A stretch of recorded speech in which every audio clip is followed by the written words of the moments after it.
நான் இப்போ ஒரு பர்சனல் விஷயம் உங்ககிட்ட ஷேர் பண்ணிக்க போகிறேன். என்னென்னா, நேற்று எனக்கு ஒரு அன்பான அண்ணா ஒரு கமெண்ட் பண்ணியிருந்தாங்க.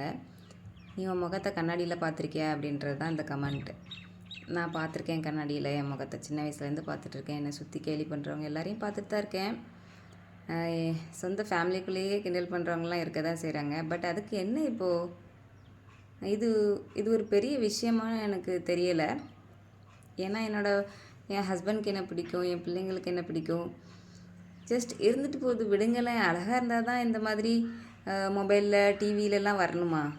அவங்களுக்கு ஆசை இருந்தால் பண்ணிட்டு போட்டுமே, விடுங்களேன். எதுக்கு உடனே ஒரு கல்லை தூக்கி எறிகிறீங்க அவங்க மேலே? போதுங்க.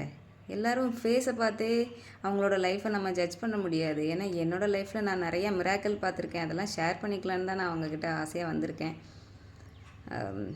டக்குன்னு இப்படி ஹர்ட் பண்ணாதீங்க ப்ளீஸ். அண்ட் என்னோடய 37 சப்ஸ்கிரைபர்ஸ்க்கும் அகெயின் நன்றி. ஏன்னா உங்களுக்கு என்ன பிடிச்சிருக்குல்ல, அது போதும். தேங்க்யூ. பாய்.